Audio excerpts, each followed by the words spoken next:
Revitalisasi pendidikan vokasi dan pelatihan vokasi, maka kursus dan pelatihan yang dikelola oleh Kemendikbudristek adalah kursus dan pelatihan yang melayani anak-anak usia sekolah tetapi tidak berada di sistem persekolahan dengan berbagai alasan.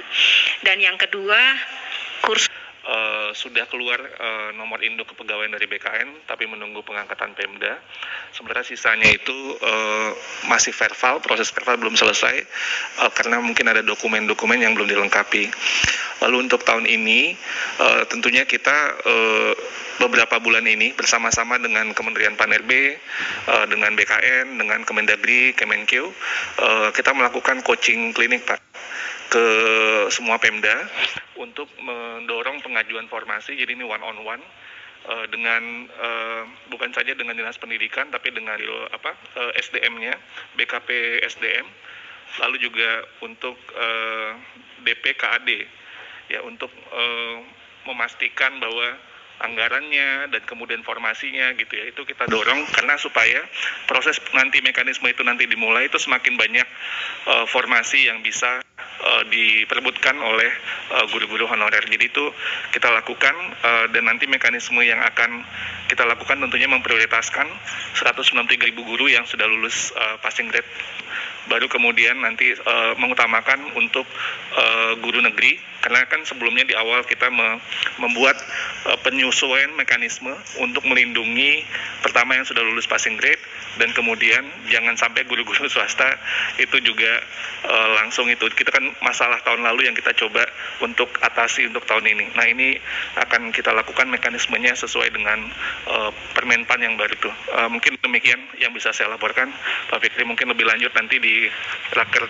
Ya, nanti saya kira ditulis karena ini Pak Aam mana ini? Karena nyodorkan data katanya ada yang diterima di tesnya di sini di dapil beliau, namanya apa sih, Probolinggo apa itu, tapi Pasuruan. Penawarannya di Papua misalnya begitu. Nah itu tapi tidak untuk ditulis saja nanti Pak. Ya, sebab ini Pak titipan dari Pak Khairul Amri melalui pimpinan Pak ya. Ketua. Ya mungkin kami minta kalau bisa dikirimkan update data yang terakhir yang sudah dilakukan, sehingga kita juga bisa menyampaikan ini ke masing-masing dapil gitu kalau ada pertanyaan. Kemudian yang kedua, banyak juga pertanyaan menyangkut tahap ketiga. Itu kapan dimulai untuk P3K? Terima kasih. Tapi tertulis saja ya, Bang Andreas ya. Kalau untuk tahap ketiga? Sekilas saja, ini kok kepo. Pak Andreas, itu kan kita melakukan penyesuaian mekanisme dengan Permenpan yang baru. Jadi tahap yang nanti akan berlaku ini kita harus memprioritaskan dulu yang sudah 193.000 yang sudah lulus passing grade itu, baru kemudian diperebutkan sisa formasinya dengan mengutamakan guru-guru di sekolah negeri dulu. Jadi itu yang mungkin yang dinamakan tahap 3-nya itu. Tapi kan kita tahap ketiganya harus dengan penyesuaian mekanisme yang Permenpan yang baru. Jadi bukan kalau dibilang tahap ketiga nanti ikut peraturan yang ada kita perbaiki, Pak, dengan Permenpan yang tahun 2022 ini. Paham, Pak. Tapi yang ini karena pertanyaan ini sesuai dengan apa yang pernah disampaikan oleh Pak Menteri, karena ada tiga tahap tahun yang lalu yang akan dilakukan. Bisa jadi bisa lebih dari 3 tahap nanti ya, Pak. Karena mungkin masih perlu nanti sampai selesai. Ditunggu Permenpannya, Pak. Ya, itu yang akan membantu segalanya isu-isu yang kita hadapi di ronde 1-2. Silakan saya kembalikan ke Pak Fikri. Menteri, karena ini nanti tahapan-tahapan itu ternyata juga ada regulasi baru, maka menyesuaikan berarti tahap 1, 2, 3 atau malah tahapan-tahapan itu dianggap ini tahapan baru ya, nggak tahu. Nanti tergantung. Saya kira lebih baik aturan baru tetap dengan 1 juta kan? Ya, ini nanti mungkin dijelaskan ya, nanti tertulis, dan mohon maaf ini minta langsung ditayangkan saja. Fikri, izin sambil nunggu ditayangkan. Iya. Mau pesan aja sama Mas Menteri, boleh ya? Ya, oke. Mas Menteri kan tadi bilang. Ditayangkan, silakan. Mas Menteri kan tadi menyampaikan timnya sangat senang bekerja ya, sampai harus di stop. Kayaknya harus dibantu untuk seimbang fisik, mental, dunia akhirat. Kenapa? Karena makanya tadi saya tanya, jadi kapan sih asesmen PISA itu dilakukan? Ternyata 2018. Ari di sini di halaman 10 ada nilai rata-rata PISA target 2021 disebutkan. Padahal kan pengukurannya 2018. Ketika disebut target, terus ada realisasi. Realisasi berarti diukur dong. Nah, ternyata kan tidak ada pengukuran. Jadi bisi, kalau kata orang Sunda, bisi capek teuing. Kalau tuh capek Pak, nanti nyatetnya jadi beda-beda karena jauh angkanya sama 2018. Itu aja sih Pak, supaya lebih seimbang kehidupannya. Terima kasih. Assalamualaikum warahmatullahi wabarakatuh. Assalamualaikum warahmatullahi wabarakatuh. Itu tausiah ya, Bu Ledia, itu tausiah ya.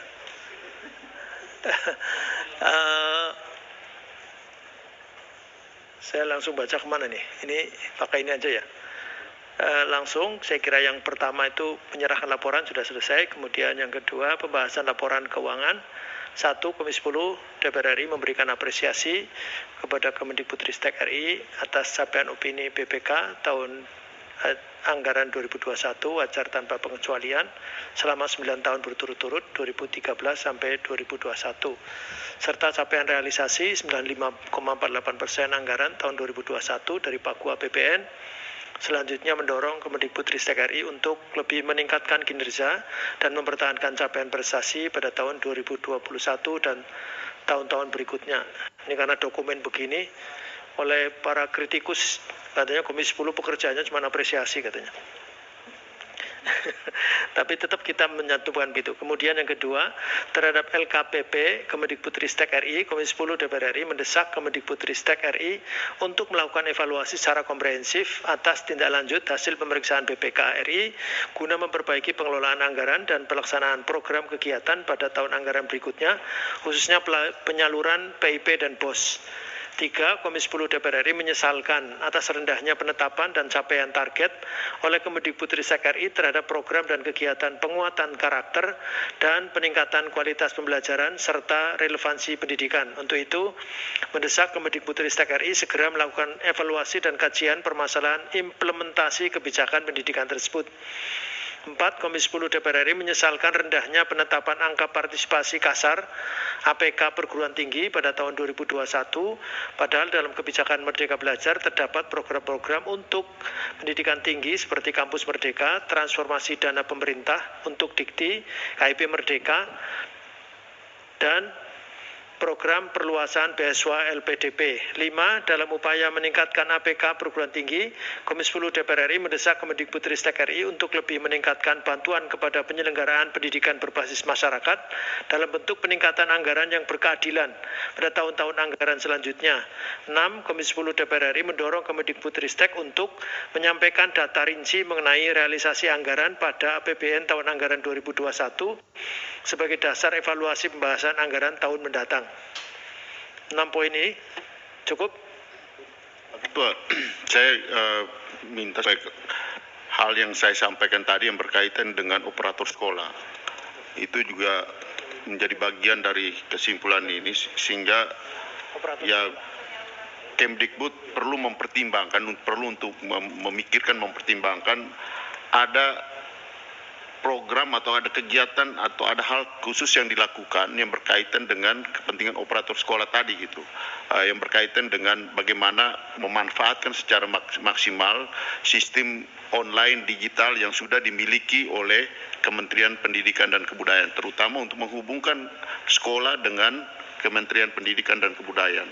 Karena itu tadi Pak Menteri sendiri menyampaikan bahwa kita punya teknologi yang bagus ini, tapi kalau input datanya tidak pas atau tidak valid, ini sering yang terjadi pada urusan-urusan yang berkaitan dengan PIP, berkaitan dengan infrastruktur sekolah dan yang lain-lain yang perlu diusulkan gitu. Karena semuanya itu ada di Dapodik gitu. Kalau operator sekolahnya nggak benar, nggak bisa melakukan itu dengan baik, ya saya kira banyak hal itu tidak tercapai melalui itu. Terima kasih pimpinan.